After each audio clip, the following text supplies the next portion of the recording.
한국교회는 지금 위기와 변화 사이에 어디쯤 서 있을까?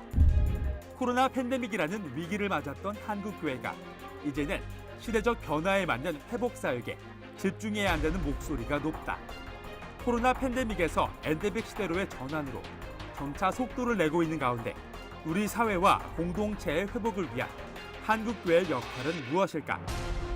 코로나 대유행으로 더욱 심각해진 양극화 현상에서부터 초갈등으로 인한 분열 문제와 생존까지 위협받는 환경 문제까지 많은 사회적 과제를 안고 있는 현실 속에서 우리 사회의 건강한 회복을 위해 한국교회의 역할에 주목해야 할 시점은 아닐까. 복음을 전하는 방법이나 도구에는 변화가 필요합니다. 예전 것만 고집하지 말고 이 변화를 우리는 담담히 받아들이고 또 동참해야 됩니다. 2022년 팬데믹 이후 더욱 빠른 변화가 예고되고 있는 상황. 사회와 국가의 회복을 돕고 교회의 공동체적 소명을 다시 회복해야 하는 과제 앞에서 한국교회가 주목해야 하는 신학적 가치로 신학은 학문이 아니라 예수 그리스도의 생명의 복음임을 강조하는 개혁주의 생명신학이 주목받고 있다. 성령을 부여잡고 기도하면서 한국교회의 놀라운 부흥을 이끌어 나갈 수 있는 것은 신학은 학문이 아니다. 우리 개혁주의 생명신학으로 같이 예수 생명이 흘러야 한다. 코로나 팬데믹 이후 회복을 향한 한국교회의 방향과 움직임. 한국교회 회복 특집으로 마련한 CTS 한국교회를 논하다가 개혁주의 생명신학에서 그 해답을 찾아본다.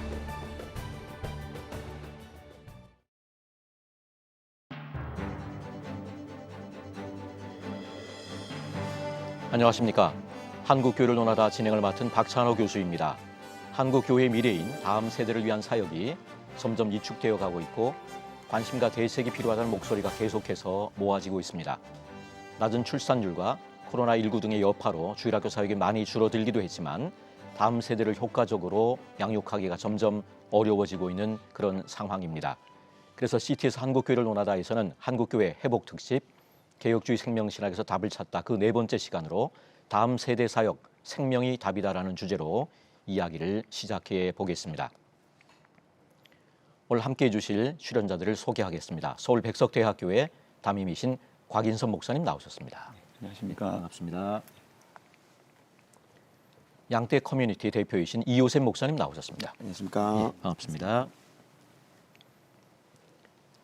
학원 복음화 인큐베이팅 대표이신 최세롬 목사님 나오셨습니다. 안녕하십니까. 반갑습니다. 마지막으로 유튜브 채널 종리스찬 TV 운영자인 이종찬 전도사님 나오셨습니다. 반갑습니다. 예, 반갑습니다. 안녕하십니까? 예, 다른 데보다 스튜디오가 꽉 찬 그런 모습입니다. 오늘은 특별히 네 분의 목회자를 모셨는데 먼저 각자의 사역을 소개해 주시면 좋겠습니다. 곽인선 목사님께부터 소개를 해 주시죠. 예, 저는 크게 두 가지 사역을 하고 있습니다.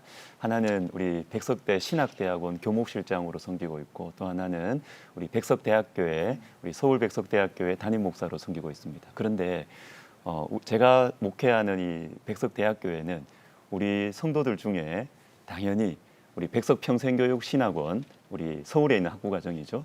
그리고 우리 신학대학원, 우리 대학원, 그리고 백석예술대학교 다 이게 우리가 품고 있기 때문에 제가 자연스럽게 다음 세대에 대한 관심을 가지고 다음 세대 지도자들, 목회자들을 만나면서 또 격려하고 또 지지해주고 지원해주는 그런 사역을 지금 감당하고 있습니다.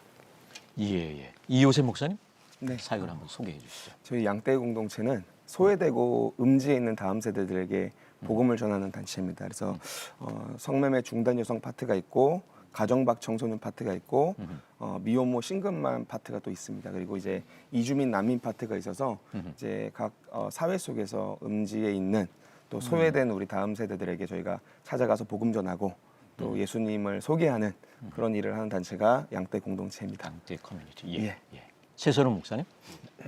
저희 학원 복음화 인큐베이팅은 초등학교, 중학교, 고등학교에 예배 수업을 통해서 예배를 개척하고 믿지 않는 아이들을 초대해서 복음을 전하는 운동을 하고 있습니다.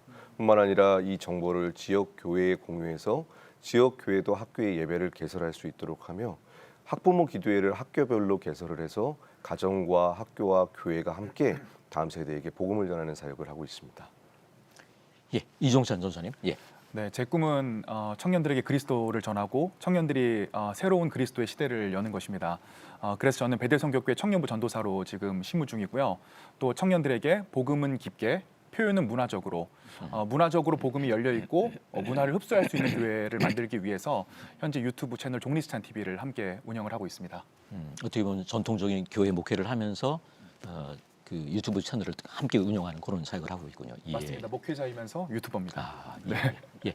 모두 다음 세대를 위한 사역을 다양한 모습으로 섬기고 계신데요. 하지만 일반적으로 교회에서 하는 다음 세대 사역들과는 조금은 다른 모습인 것 같습니다. 지금의 사역을 하게 된 특별한 동기나 계기가 있다면 나눠주시면 좋을 것 같습니다. 이호셉 목사님부터. 네, 저는 지역 교회에서 복음을 전하면서 이제 전임 전도사로 있는데 제가 아이들에게 먼저 찾아갔던 것이 아니라 아이들이 저에게 찾아왔던 것 같아요. 그래서 교회의 아이들이 이제 문을 따고 들어와서 교회 본당에서 술 파티를 하고 이제 자고 있는 아이들을 처음에 제가 발견하게 됐고, 이 아이들에게 이제 복음이 필요하다라는 걸 알게 됐고, 복음을 전하면서 함께 예배를 하게 됐고, 또 이 친구들끼리 함께 예배를 하다 보니까 이런 친구들을 자꾸 같은 또래의 친구들을 데리고 오고 하면서 이제 예배가 좀 형성이 되었습니다. 자연스럽게 공동체의 네, 형성이 네. 된 거군요. 네, 예. 그러면서 제가 교회를 사임하게 되면서 예배가 이제 저희 안에서 공동체로 커뮤니티로 발전이 되었고, 그때부터 이제 계속 이렇게 술집 거리나 모텔촌이나 뭐 이제 새벽에 또 법원이나 경찰서를 계속 다니면서 복음을 전하다 보니까 이제 계속 이제 아주 소외되고 음지된 우리 영혼들을 하나님이 계속 만나게 해주셨고, 그러면서 저희가 이들을 계속 품고 또 이들에게 복음 전하고 하다 보니까 여기까지 저희는 오게 된 것 같습니다.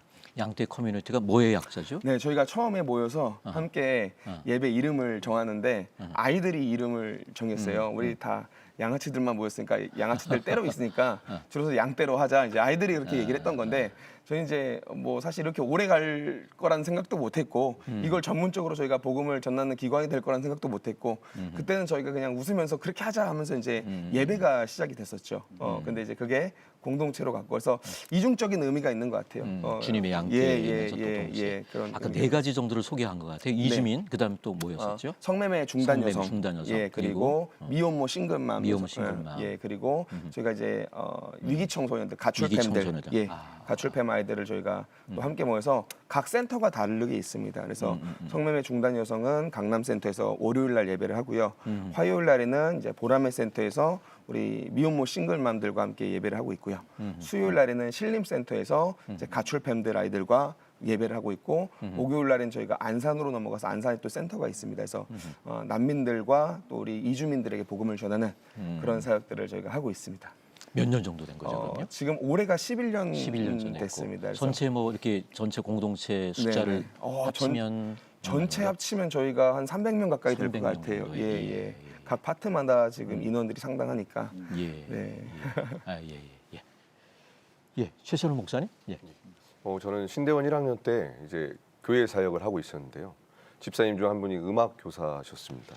음악 교사 선생님이 이제 학교에서 예배를 개설하려고 하니까 전사님이 오셔서 예배를 인도해 줬으면 좋겠다라고 시작했는데, 그 예배 현장에 교회를 안 다니는 친구들이 오는 거예요. 정말 신기했습니다. 교회를 안 다니는 친구들이 예배 현장에 오다니. 근데 그것이 이제 계속 늘어나면서 제가 13년째 학교에서 예배를 하고 있는데, 교회들과 함께 학교에 예배를 세웠더니 지금 80여 곳에 이렇게 예배가 세워졌고, 매주 2,000명의 친구들을 만나면서 복음을 전하고 있습니다. 네. 지금 이제 보통 이제 그 종교 편향의 문제가 나오잖아요. 근데 그게 가능한 게 참 의아하기도 한데, 그 부분을 좀 더 설명해 주실 수 있으시면. 뭐 종교 편향이나 종교 중립을 지켜야 되는 부분도 있지만, 아이들이 자발적으로 동아리를 신청하거나 자발적으로 예배 기도 모임을 얼마든지 한다고 가능하군요, 한다면 그러면. 예, 얼마든지 가능합니다. 그래서 그래서 그게 지금 합법적으로 2,000명 만난다는데 여 학교를 다니면서 여러 학교를 다니면서 예, 맞습니다. 몇 개 학교를 지금 다니고 계시죠? 지금 월요일부터 금요일까지 8군데 학교를 가고 있는데요. 이제 채플이 없어진 학교 가운데는 채플을 다시 세웠고, 원래 기독교 학교인데 채플이 없어진 학교에 채플을 세우는 그런 일도 하고 계시고, 맞습니다. 예, 예, 또. 그리고 아예 채플이 아닌 학교도 지금 가고 계시거든요. 네, 일반 학교에서도 예배를 세워서 이제 동아리 시간을 통해서 아이들이 자유롭게 참여하면서 예배를 드리고 있습니다. 어떤 면에서는 이 미션 스쿨도 못하는 그런 일들이 학생들이 자발적으로 원해서 하면 이게 얼마든지 가능한 그런 상황이라고 하는 것을 우리가 네, 맞습니다. 알게 되네요. 얼마든지 가능하고 누구나 할 수 있습니다. 아, 네. 예, 예, 예. 예, 이종찬 전사님. 예. 저는 원래 전통적인 목회자입니다. 어머니께서 목사님이셔가지고 교회를 개척을 하셨고 이제 어머니를 도와서 같이 목회를 열심히 하다가 제가 이제 신대원에 가면서 이제 청년이 그때 이제 3명 정도 됐는데 청년부를 개척하자 해서 이제 제가 청년부를 개척을 하게 됩니다. 그래서 어차피 문화적 인프라도 없고 그 아무런 인프라가 없으니까 아무도 오지 않을 것이다 이렇게 생각을 하고 우리가 먼저 안티크리스찬들하고 가난한 청년들에게 찾아가서 한번 복음을 전하고 전도를 해보자. 그래서 짧은 시기 만에 한 7-8배 정도 이렇게 부흥을 했는데 이제 안티크리스찬들만 오다 보니까 어려움들이 굉장히 많았습니다. 그리고 저도 더욱더 문화적이고 안 믿는 사람들이 올 수 있는 교회를 만들기 위해서 설교도 굉장히 문화적으로 심리학적으로 이렇게 하다 보니까 저도 아무런 변화도 없었고 저희 청년들도 아무런 변화도 없었어요. 그래서 그러다가 갑작스럽게 이렇게 밥 사주면서 이렇게 인맥으로 데리고 있던 청년들이 무슨 사건이 있었던 건 아니고요. 갑자기 많이 교회를 떠나게 되면서 제가 다시 한번 이렇게 목회를 잘하기 위해서 온 힘을 정말 다 기울였습니다. 뭐 사랑의 교회 제자훈련교회도 갔다가 써보고 그다음에 온누리 교회 1:1 제자양육 교재 그다음에 선한목자교회 나는 죽고 예수로 사는 삶도 다 써보고 정말 열심히 했는데 이상하니 많지 아무런 변화가 없는 시기가 한 2년 정도 계속됐어요.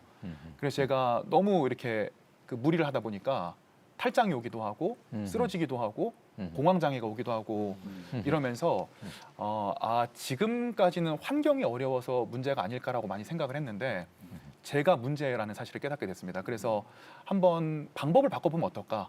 복음을 전하는 방법을 바꿔보면 어떨까? 근데 그때 제가 이제 막 유튜브를 보고 있던 때였어요. 2018년 정도였거든요. 그래서 한번 유튜브로 큐티 영상을 찍어서 먼저 올려보면 어떨까? 그러면은 우리 청년들도 조금 더 복음을 접하기 쉬울 것이고 안 믿는 친구들도 복음을 전하기 쉽지 않을 것인가? 그래서 시작한 것이 종리스찬 TV였고요. 시작하면서부터는 저만 유튜브에 살 수 있는 게 무엇일까 생각하다 보니까 뭐 상담 콘텐츠도 하고 실시간 스트리밍도 하고 이러다 보니까 한 3년 5개월 동안 10,000명 넘는 청년을 제가 상담을 했고 지금 교회도 이제 많이 부흥을 했고 그런 것들이 저에게 이제 큰 자산이 되었고 또 어디까지 기독교적 가치와 복음을 세속적인 콘텐츠로 표현할 수 있을까가 지금 저희 채널의 이제 목표이고 지향점입니다. 네. 예, 예, 예. 예, 곽인선 목사님께서 나눠주시면 저는 좋을 것 같습니다. 사실은 요 세 분과의 만남을 통해서 다음 세대에 대한 관심을 가지게 됐어요. 저는 이런 생각을 하거든요.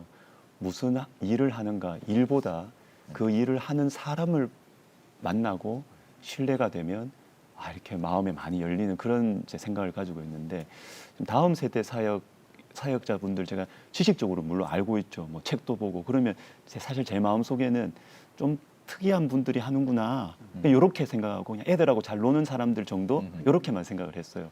그런데 우리 이 세 분들을 제가 가까이서 만나보고 교제하니까 너무 본질에 튼튼하고 하나님을 향한 사랑과 영혼을 향한 이 목자의 마음이 있는 것을 보고 제가 마음에 이렇게 감동을 받고 사랑하게 되고 다음 세대 사역에 대해서 좀 마음을 열게 된 그런 이 만남의 축복을 통해서 저는 이렇게 하게 된 것 같습니다. 예, 예. 예, 사실 지금 시대는 너무나 빠른 변화들이 일어나고 있는 가운데 있습니다. 그만큼 세 분의 사역도 또 시대의 변화에 따라 새로운 영역의 사역들인 것 같습니다. 특별히 다음 세대의 사역을 섬기면서 교회 안팎으로 가장 바뀌어야 하는 점과 더불어 또 절대 변하지 않아야 하는 것이 있다면 무엇이라고 보는지 이호셉 목사님부터 한번 나눠주시죠. 뭐 일단은 바뀌지 않아야 될 것은 모두가 동의하겠지만 복음은 바뀌어서는 안 되겠죠. 복음은 바뀌어서는 안 되고 두 번째 저는 복음을 전하는 우리들의 마음과 태도도 바뀌어서는 안 된다고 생각을 합니다. 그러니까 형태와 방법은 달라져도 복음을 전하는 우리들의 그 사랑과 애통의 마음이 없다면 사실 그 모든 것들이 조금 건조하게 받아들일 수 있는 것 같고요. 그리고 복음의 그 진리의 메시지는 절대로 변해서는 안 되는 거죠, 이거는. 다만 이제 저희가 고민하는 건 뭐냐면 다음 세대 사역들을 하면서 감당하는 것은 다음 세대 사역이 너무 중요하다는 걸 다 알고 계세요. 그렇기 때문에 어떻게 조금 이게 변형이 되냐면 다음 세대를 약간 목적과 수단화시키는 어떠한 이런 모습들이 너무 많이 보여서 저희가 안타까워요. 그래서 근데 또 다음 세대는 그거를 또 알거든요. 내가 목적과 수단화가 되었는지 안 되었는지를 또 본인 스스로 깨닫습니다. 그래서 저는 바뀌어야 될 것이 있다면 사실 존중하는 법이 좀 바뀌어야 될 것 같아요. 그러니까 존중을 받는 대상이 이거를 배려로 느끼는가 아니면 무례함으로 느끼는가를 우리가 생각을 좀 많이 해봐야 되지 않은가. 그래서 문화마다 사실은 이 배려하는 방법이 좀 조금씩 차이가 나듯이 저희도 오늘날의 세대 가운데 우리가 어떻게 하면은 다음 세대들이 배려로 느껴지게 될지, 이 복음을 기쁜 소식으로 느껴지게 될지 이런 방법들은 저희가 충분히 한번 고민을 해봐야 되지 않나, 그렇게 생각을 저는 하고 있습니다. 예, 바뀌지 않아야 되는 건 복음이지만 이 어프로치 하는 데 있어서는 보다 더 지혜가 필요하다는 그런 말씀 같습니다. 예, 최소론 목사님. 예. 지금 현재 다음 세대가 대한민국에 약 600만 명이 있습니다. 지금 타종교와 이단들이 수백억의 예산과 그리고 물적, 인적 자원을 투자해서 공교육 안으로 다 들어와 있거든요. 근데 너무나 아쉽게 한국 교회만 없는 상황입니다. 그래서 교회가 교회 안에 있는 아이들을 목양하는 것도 중요하지만 교회 밖에 있는 600만 명의 아이들을 포기하지 않고 그들에게 복음을 전할 수 있는 사단법인이나 다양한 플랫폼을 통해서 그들에게 직접 나아가야 됩니다. 여기 나오신 목사님들이나 전사님은 공통적으로 교회 밖에 있는 아이들에게 복음을 전하고 있고 만나고 있지 않습니까? 한국 교회가 이 부분이 빨리 변화가 돼서 아이들에게 다가가 생명 대신 예수 그리스도를 증거하는 것을 계속 시도해야 된다고 생각합니다. 이 한국교회 회복 특집 개혁주의 생명신학에서 답을 찾다로 마련한 그 네 번째 시간으로 다음 세대의 사역 생명이 답이다라는 주제로 함께 이야기를 나누고 있습니다. 신학대학원 시절 신학 공부를 하는 과정에서 가장 기억에 남는 점이 있다면 한 가지씩 들려주시면 좋을 것 같아요. 이종찬 전사님. 네, 저는 그 청년 시절에 보고 배울 신앙의 선배들이나 스승들이 많지 않았습니다. 혼자 신앙생활하는 경우들이 많았기 때문에 공부도 혼자, 신앙생활도 혼자 했었어야 되는데 사실 신대원 오면서 가장 좋았던 거는 최초로 저한테 신앙적인 공동체가 생겼다는 거였어요. 사실은 신대원 오실 정도면은 그 인생의 여러 가지 파도를 겪으신 분들이 굉장히 많거든요.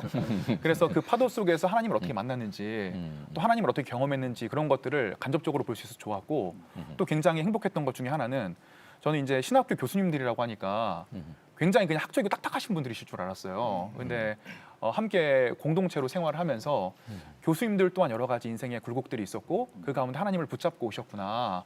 그래서 저는 학문도 정말 너무 좋았지만 그 교수님들과 학생들의 삶을 통해서 예수님을 봤다는 게 저에게는 정말 행복한 일이었어요. 그래서 제가 사실 작년에 백석대학교 대학원 신학대학원 뮤직비디오 촬영을 했었고 이제 두 분 교수님도 출연해 주셨었는데 사실 그것이 이제 그런 것들을 어떤 표현한 부분이었어요. 다들 교수님들에 대해서 저처럼 생각할 수도 있는데 교수님들이 정말 열정과 어떤 인생의 굴곡 속에 하나님을 붙잡고 살아오신 참 따뜻하신 분들이고 하나님을 정말 사랑하신 분들이다라는 것들을 제가 정말 표현을 하고 싶었고 사실 곡 이름이 코로나였는데 코로나 시절이라서 공동체가 모이질 못한다고 하더라고요. 그 올해도 제가 3학년 학생들 얘기를 들어보니까 올해 얼굴들을 처음 봤다고 얘기들 하더라고요. 그래서 저는 그 공동체 통해서 그 사람들의 삶에 임재하신 예수님의 모습을 가장 많이 봤던 것 같습니다. 예. 이호셉 목사님. 예. 네, 저는 저희 백석신학대학원을 좀 생각을 하면 하얀 봉투가 떠오릅니다. 예, 저는 그게 늘 떠올라요. 신대원 시절에 이제 뭐 다 그렇겠지만 생활고로도 너무 힘들고 막 이런 더불어서 저는 또 소외된 아이들을 한 100여 명 가까이를 혼자서 막 이렇게 감당을 했어야 되니까 빚이나 재정적인 압박이 되게 많았는데 다녔던 곳도 저는 새벽에 늘 뭐 술집거리라든지 법원, 경찰서 이런 데만 다녔었고 사역을 한다고 하면서 수업도 사실 제대로 못 들었고 그 아이들 재판이 자꾸 수업 시간에 겹쳐서 되는 거예요. 그럼 몰래 빠져나가서 제가 거길 또 잘 서야 되고. 근데 교수님들께서 저를 만나주시고 식사를 사주시고 그러면서 이제 하얀 봉투를 저한테 이렇게 주셨었어요. 그러면서 전도사님의 사역이 하나님 보시기에 너무 기쁜 사역이다고 늘 응원하고 존경한다고 이렇게 말씀해 주셨던 그때 그 기억이 저는 잊을 수가 없습니다. 우리 보통 다른 신학교에서는 이제 교수님과 학생의 관계가 가르침을 받고 또 가르치는 관계는 돼도 삶의 어떤 하나님 나라의 동역자까지 가기가 굉장히 힘든 실정인데 저희는 이제 신대원 생각을 쭉 이렇게 하다 보면은 우리 교수님들은 학생을 단순하게 가르치는 대상이 아니라 진짜 삶과 사역을 함께하는 하나님 나라의 동역자로 생각하시는구나 라는 생각을 많이 하게 돼요. 그래서 저는 사실은 신대원을 떠올리면 우리 교수님들의 사랑이 굉장히 많이 떠오릅니다. 예. 백석 신대원에서 경험한 개혁주의 생명신학에 대해 나눠주시면 좋을 것 같은데요. 최선원 목사님. 제가 신대원 1학년 때 학교 사역이 처음 시작이 되었습니다. 신대원 1학년생이 신학적인 지식이나 성경적 지식이 별로 없잖아요. 그 상태에서 학교에 갔는데 믿지 않는 아이들하고 예배하다 보니까 아이들이 제가 말씀을 전하고 찬양을 인도하면 멍하니 있거나 자는 거예요. 정말 멘탈이 흔들리더라고요. 그래서 이 사역을 계속 해야 되나? 이거 그만둬야 되지 않는가? 막 자존감이 떨어지고 있었고 고민을 하고 있을 때 채플 시간에 그때 설립자 목사님이 이 말을 하시는 거예요. 예수 그리스도는 생명이다. 그 생명에 대한 확신이 있어야 된다. 평소 듣던 말이었지만 그날만큼은 아주 강력하게 메시지로 들리더라고요. 제가 믿지 않는 아이들하고 예배하다 보니까 제 말에 아이들이 관심을 안 갖고 반응을 안 하는 것 때문에 어떻게 하면 관심을 갖게 할까 막 고민하고 있을 때 내가 본질을 잊고 있었구나.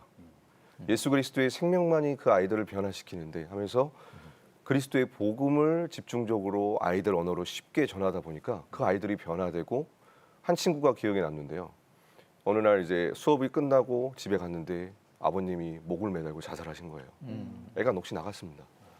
진짜 넋이 나간 거예요. 그래서 그 아이를 초대해서 예배 자리로 나오게 했거든요. 근데 이제 시간이 흐르면서 아이의 얼굴이 밝아지고 변화되고 다시 정상적인 삶을 돌아가는 걸 보면서 이 복음만이 영혼을 살리는구나. 그것을 확실하게 경험하게 된 계기인 것 같습니다. 예, 곽인선 목사님.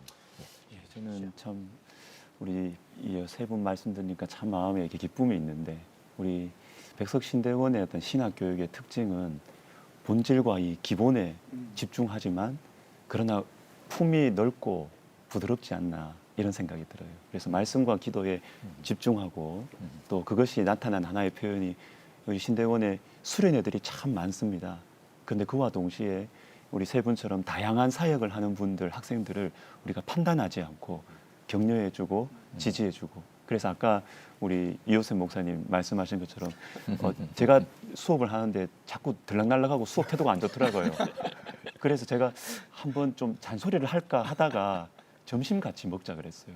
점심 같이 먹자 하면서 이분의 사역을 들어보니까 와, 이거는 내가 못하는 건데 너무 귀한 사역인데 그러면서 제가 제자지만 참 사랑하게 되고 존경하게 됐어요. 그래서 우리 요셉 목사뿐만 아니라 이 세 분들 지금은 좀 나름 유명해졌어요. 그렇지만 유명해지기 전에 우리 학교에서 그리고 제가 섬기는 교회에서 이렇게 강사님으로 모셔서 배우고 은혜 받고 좀 그랬던 것 같습니다. 예, 한국 교회마다 다음 세대와 관련해서 많은 우려와 염려가 있는 것 같습니다. 이에 대한 생각을 좀 나눠주시면 좋을 것 같은데요. 이호셉 목사님부터 한번 나눠주시면 좋을 것 같습니다. 우선 다음 세대가 교회를 많이 등지고 있는 지금 실정은 확실한 것 같습니다. 그리고 더불어서 지금 뉴스를 보면은 다음 세대들의 일탈과 탈선의 내용들이 자꾸 등장을 하고 있고요. 그런 모습들을 우리 기성세대가 바라보게 되니까 굉장히 걱정과 우려들이 되게 많으신 것 같아요. 더불어서 이제 코로나라는 기점이 또 앞선 한 10년의 삶을 땡겨올 만큼 저희가 어마어마한 여파가 있었죠. 그중 하나가 영상 매체. 저희가 온라인으로 예배를 드릴 거라고는 사실 생각을 못했다가 이게 이제 가능한 시대가 되었지 않습니까? 그런데 그렇기 때문에 사실 오늘 어른들을 보면은 자꾸 다음 세대 사역을 생각할 때 영상 매체라든가 혹은 어떤 문화적인 코드에 너무 집중을 많이 하시는 모습들을 바라봅니다. 실제로 코로나 시대가 되면서 다음 세대 부교육자들을 뽑을 때 교회들에서 가장 필수적으로 여겼던 것이 뭐냐면 다음 세대를 사랑하는 마음이 아니라 영상 편집을 잘할 수 있는가. 이게 이제 이런 어떤 이런 목표가 되었고요. 저희가 이제 그것을 인정하지 않는다는 얘기가 절대로 아니라 교회라는 곳은 사실상 그런 것에 목적을 둔 곳이 아니다라는 것을 좀 아셨으면 좋겠습니다. 저는 온라인도 너무 중요하지만 사실 온라인으로 선교를 할 수 없지 않습니까? 뭐 드론으로 저희가 빵과 물을 전달해 줄 수 있는 것도 아니고 오늘날 다음 세대 사역에서도 저는 이와 마찬가지로 관계가 아주 필수적이고 만남이 너무 중요하다라는 거. 관계와 만남. 예, 더불어서 이제 여전히 2000년 전에서 지금까지 살아 역사하는 그 복음, 이 복음은 우리가 분명하게 잡고 가야 된다라는 거.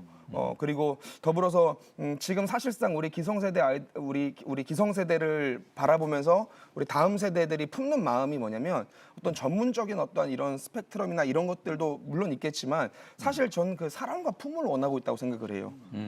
우리가 이런 것들에 그러니까 방법의 치중됨이 아니라 사실 본질적인 영역에 더 조금 집중하면 저는 이제 다음 세대들이 분명히 돌아올 것이란 좀 확신을 좀 가지고 있습니다. 예.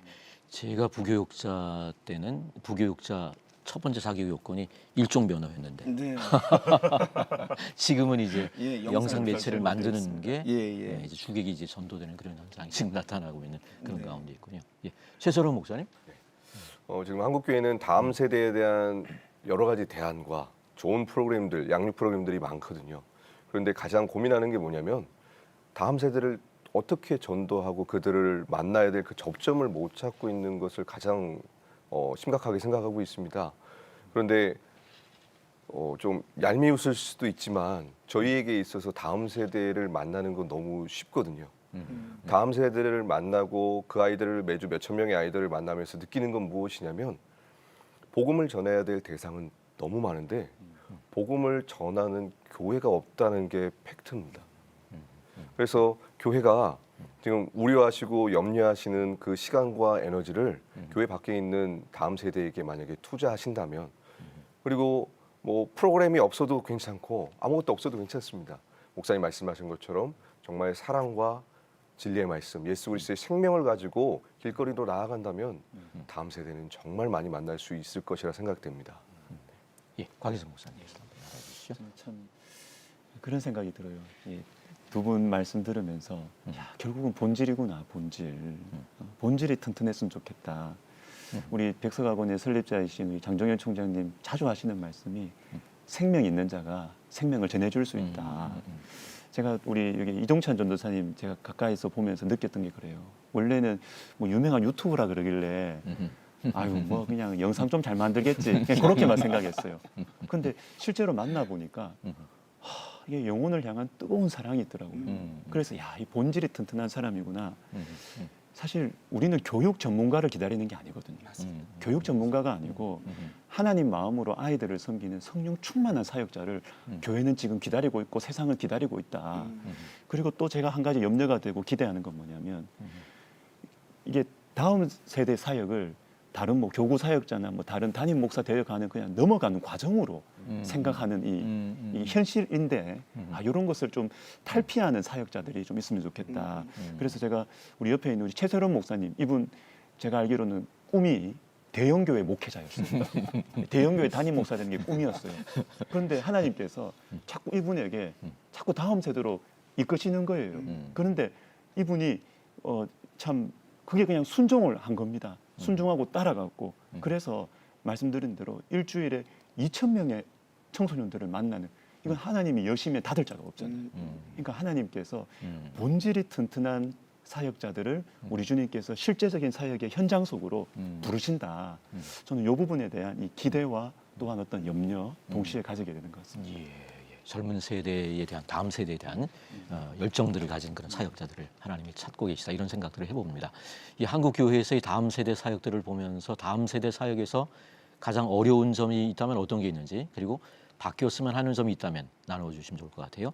이종찬 전도사님. 예. 저는 그 청년 사역에 있어서 두 가지를 말씀을 드리고 싶은데요. 첫 번째로는 장년과 청년의 갈등입니다. 우리나라 한국 교회가 역사상 유례없는 초유의 사태를 맞고 있는데. 서양에서는 약 100년 동안 일어났던 모더니즘 시대에서의 포스트 모더니즘 시대에서 포스트 모더니즘 시대로의 변화가 우리나라에서 너무 급격하게 30년 내에 일어나 버렸습니다. 제가 딱 그 낀 세대거든요. 어렸을 때는 모더니즘 시대였고 자라서는 포스트 모더니즘 시대가 됐습니다. 그래서 교회에서 장년부는 모더니즘 시대의 사람들이고 청년층 밑으로는 다 포스트 모더니즘 시대의 사람들이거든요. 모더니즘 시대에서의 굉장히 중요한 가치는 권위에 대한 순종입니다. 이 사람들은 모더니즘 시대를 살아가는 사람들은 권위에 대한 순종을 미덕으로 생각을 해요. 그런데 포스트 모더니즘 시대를 살아가는 사람들의 가장 중요한 특징은 자유와 선택입니다. 선택할 수 있는 자유를 달라는 거예요. 그래서 저도 장년부 설교와 청년부 설교를 모두 하고 있지만 접근 방법 자체가 다르다고 생각을 하거든요. 장년부 때는 성경은 하나님의 말씀이고 권위니까 우리가 순종해야 된다. 그럼 다들 아멘 하십니다. 아멘이고. 그런데 청년들은 이렇게 얘기하면 벌써 거부감부터가 들어요. 그런데 제가 만난 청년들은 순종하고 싶지 않은 게 아니라 진짜 누구보다 순종하고 싶어 합니다. 정말 뜨겁게 순종하고 싶어 하는데 맹목적으로 순종을 얘기하지 말고 우리가 선택할 수 있도록 조금 원리를 설명해 달라는 거예요. 그래서 청년부 설교 때는 이 본문에서 나오는 영적 원리가 무엇이고 그리스도의 가치가 무엇이고 이렇게 우리가 행동했을 때에 어떠한 유익이 있는지를 설명을 해주면 아멘이 나옵니다. 그래서 작년 세대가 볼 때는 청년 세대가 믿음이 없어 보이고 청년들이 볼 때는 작년이 너무 꽉 막힌 것 같다. 이러한 세대 갈등이 교회 내에서 얼마나 잘 소화될 수 있는지가 앞으로 다음 세대 청년 사역의 굉장히 중요한 핵심이라고 생각을 하고 또 두 번째로는 제가 한 10,000명을 상담을 하다 보니까 한 70% 정도는 그 신앙 상담이었거든요. 근데 이제 유튜브로 신앙 상담을 요청할 정도면 굉장히 신앙에 파이팅 있는 친구들이에요. 들어보니까 상황과 맥락은 다른데 원인이 다 한 가지라는 걸 알게 됐어요. 그러니까 예를 들어서 저는 하나님께서 원하시는 삶을 살기 위해서 이러이러한 죄를 짓지 않기 위해 노력해 왔습니다. 그런데 오늘 그 죄를 지었고 저는 죄를 지었기 때문에 하나님께 용납받지 못할 것입니다. 라는 다 한 가지 주제였어요. 왜 이런 고민들을 다 청년들이 할까를 생각을 해보니까 제가 너무 이해가 가더라고요. 저도 전통적으로 어떤 교육을 받으면 자랐냐면 예를 들어 특별 새벽기도 시즌이 되면 이번 특별 새벽기도에 참여하면 하나님이 기뻐하신다. 그러니까 그 반대 얘기는 뭐냐면 이번 특별 새벽기도에 참여하지 않으면 하나님께서 기뻐하지 않으신다가 되는 거거든요. 근데 제가 조금 더 성서적으로 본론적으로 들어가면 사실 불완전한 인간이 하는 불완전한 모든 선행과 순종은 완전한 하나님을 만족시킬 수 없지 않습니까? 사실 하나님을 만족시킬 수 있는 것은 예수 그리스도에 대한 믿음이거든요. 그 부분에서 우리가 청년들을 좀 놓치고 있다. 예수 그리스도에 대한 복음을 전달해줘서 지금 순종 못하는 과정들이 하나의 성화의 과정이라는 것을 가르쳐줘야 되는데 그것이 아니라 율법과 순종부터 가르치다 보니까 청년 세대들은 너무 많이 자신의 부족한 모습에 절망하고 그러다 보니까 지쳐서 교회를 떠나가는 경우들이 많이 있더라고요. 그래서 조금 더 복음 중심적인 예수 그리스도 중심적인 방향으로 교육 방향이 바뀐다면 청년들이 자신의 모습에 절망하지 않고 훨씬 더 신앙생활을 열심히 할 수 있을 거라고 그렇게 생각을 합니다. 예. 최선호 목사님. 예. 제가 한 대형 교회에서 전도지를 인쇄해서 출력하는 1년 예산이 5천만 원에서 6천만 원이라는 소리를 들었습니다. 저는 지금 자비량으로 학교 사역을 하고 있거든요. 한 평택에 있는 한 미션 스쿨이 교목 목사님과 채플이 없어져서 일반 학교로 변화가 됐습니다. 근데 하나님 은혜로 감사하게 채플과 기독교 동아리를 허락을 받았어요. 전교생이 1,100명인데 매주 가서 예배를 드리고 있거든요. 근데 찬양팀이 없고 소그룹을 할 수 있는 스텝이 없고 간식을 살 돈이 없고 그곳에 갈 차비가 없어서 너무나 힘든 상황입니다. 왜 이 이야기를 했냐면 다음 세대 사역이 어려운 것이 아니라 다음 세대 사역을 지속할 수 있는 인프라 자체가 없기 때문에 이 사역을 지속적으로 할 수 있는 전문 사역자가 나올 수 없고 또 한 가지는 신대원에서는 목회자를 양성하는 것에 집중되어 있기 때문에 이 다음 세대 전문 사역자를 통해서 현장을 경험할 수 있는 그런 제도적인 부분이 좀 연약한 부분이 있습니다. 그래서 현장 사역 전문가들이 신대원에서 신대원 전사님들이 현장을 경험할 수 있는 이런 교육과 현장이 아우러질 수 있는 플랫폼이 만들어진다면 다음 세대 사역이 더욱더 건강하게 이루어질 수 있을 거라 생각됩니다. 미션 스쿨이었는데 미션 스쿨인 거를 포기를 한 학교군요. 거기를 찾아가서 네네. 다시 예배를 드릴 수 있게 해달라고 허락을 받고 네네. 지금 그 사역을 하고 있는 그런 가운데 계시고 학교에서는 예. 분목처럼 교회에서 페이를 지불해주고 목사님을 보내주면 예배를 허락해주겠습니다. 그 정도는 해주겠다. 네. 이렇게 나가는 그런 거예요. 학교들이 예. 엄청 많습니다. 예, 백석에서 전하는 계획주의 생명신학과 다음 세대 사역을 하면서 이게 어떤 연관이 있는지 그리고 무엇이 가장 필요하고 시급한지에 대한 말씀들을 좀 들어보면 좋을 것 같습니다. 곽희선 목사님부터 나눠주시죠. 예, 개혁주의 생명신학이 뭐냐? 쉽습니다. 개혁주의 신학 플러스 예수 그리스도의 생명입니다. 근데 예수 그리스도의 생명은 움직이죠. 이건 터져나오고 흘러나오게 되는 것입니다. 우리의 삶의 현장으로. 바로 이것이 개혁주의 생명신학 7대 실천 운동 중에서 하나님 나라 운동이라는 거예요. 근데 하나님 나라 운동은 우리의 삶으로 펼쳐지는 이 수평적인 차원도 있지만 다음 세대 아래로 내려가는 수직적 차원의 하나님 나라 운동도 있다. 라는 것입니다. 이런 차원에서 다음 세대와 개혁주의 생명신학이 깊은 연관성을 가지고 있고요. 제가 또 하나 이게는 시청자 여러분들께 좀 기도 제목이기도 한데 기독교 대학의 사명입니다. 기독교 대학이 그냥 다음 세대에게 복음을 전하는 것 굉장히 중요하죠. 이것뿐만 아니라 방금 말씀하신 대로 기독교 대학, 기독교 학교가 세워진 이 설립 취지, 이 정체성 이것을 잃어버리면 다 막히는 것이죠. 다 막히는 것이죠. 그래서 우리 백석학원의 설립 취지의 핵심이 뭐냐면 이 땅에 대학이 없어서 우리 백석학원이 세워진 게 아니다. 하나님 말씀, 예수님의 생명으로 사람다운 사람을 키우기 위해서 백석학원이 섰다. 그래서 참 우리 시청자 여러분들이 우리 기독교 대학이 이 복음 전파의 원래의 이 사명을 감당할 수 있도록 지지해 주시고 기도해 주시는 것 이게 참 중요하지 않나 이런 생각합니다. 예, 조금 어렵다고 그냥 팽개쳐버리는 그런 게 아니라 정말 목숨을 걸고 사명을 끝까지 지키는 게 중요할 것 같습니다. 이호셉 목사님. 예. 네, 우리 교수님께서 잘 설명해 주셨듯이 개혁주의 생명신학은 저희가 목회 현장에서 바라보면 개혁주의의 그 신학적인 안전함과 그리고 더불어 생명신학이 주는 어떤 역동성이 목회 현장에서 정말 잘 만나는 것 같아요. 그래서 건강한 열매를 맺게 되는 아주 중요한 신학인 것 같습니다. 그래서 제가 목회 현장에서 바라봤을 때 너무 안타까웠던 게 뭐냐면 확장성과 역동성은 있는데 신학적인 안전함과 안정성이 없어서 활동하다 넘어지시는 분들을 많이 또 보기도 했고요. 반대로 또 어떤 신학적인 안전함이나 안정성은 있는데 확장성과 역동성이 없어서 현장에서 열매를 못 맺는 어떤 모습들을 저희가 많이 봤습니다. 근데 그런 면에서 개혁주의 생명신학인 이 두 가지의 밸런스가 너무 잘 맞춰져 있다고 생각합니다. 그래서 목회 현장에서도 건강한 열매를 맺게 해주는 신학적인 토양이 되지 않나 저는 그렇게 생각을 하고 있습니다. 확장성과 함께 안정성이 함께 네. 개혁주의 생명신학 안에 있다. 좋은 설명인 것 같습니다. 예, 최선호 목사님. 예. 개혁주의 생명신학 운동은 너무나 선명한 길을 제시하고 있습니다.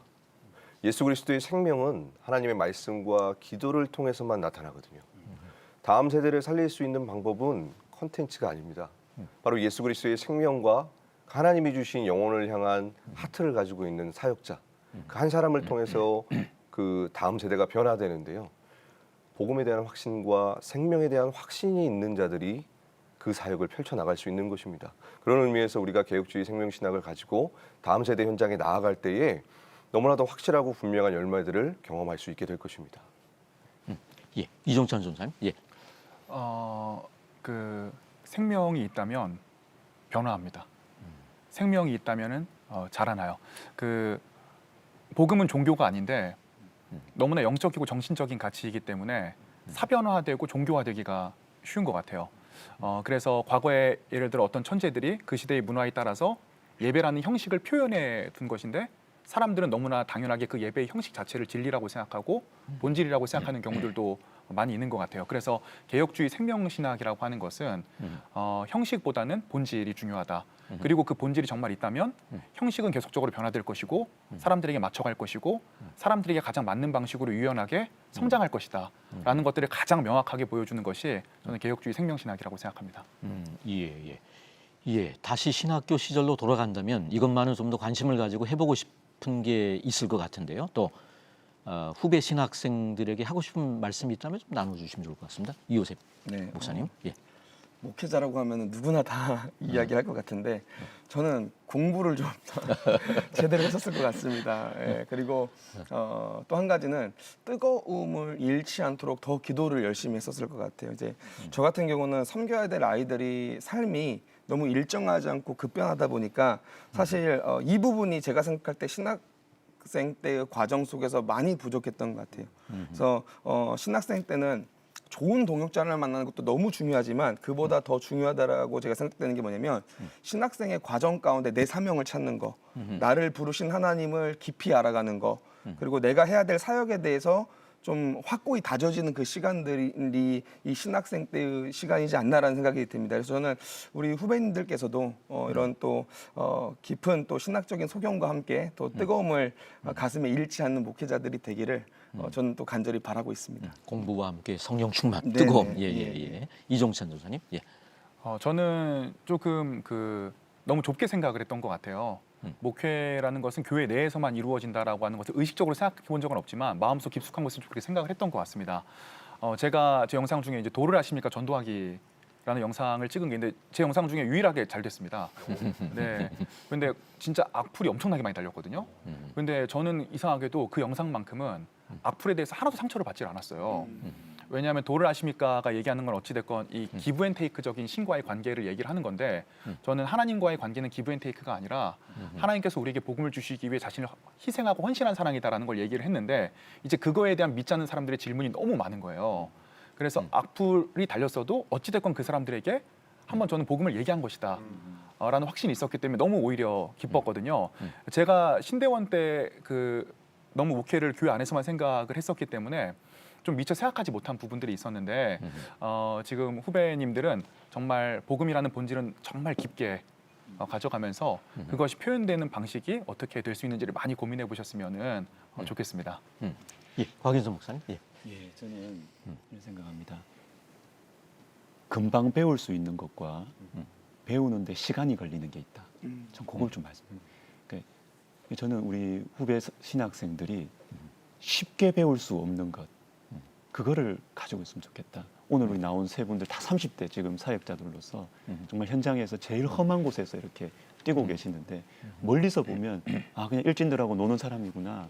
뭐 유튜브 만드는 사람이 이렇게만 보실 거예요. 그렇지만 오늘 제가 봐서 느낄 때는 정말 하나님과의 관계가 뜨겁고 본질이 뚜렷하니까 하나님 인도하시는 대로 어디든지 갈 수 있구나. 그래서 저는 바라기는 쉽게 배울 수 없는 말씀과 기도를 통한 하나님과의 친밀한 관계, 여기에 좀 에너지를 많이 쏟으면 좋겠습니다. 예.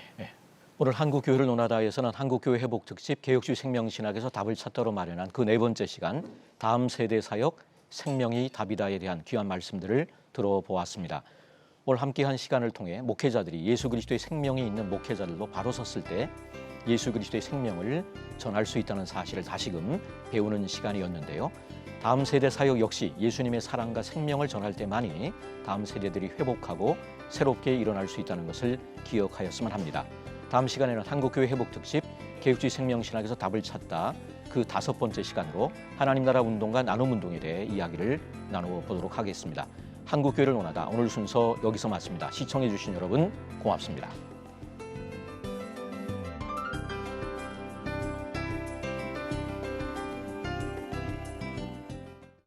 이 프로그램은 여러분의 미디어 선교 후원으로 제작되었습니다. 선교는 사명, 후원은 동역. 당신도 복음을 전할 수 있습니다. 선교 후원 02-6333-1003번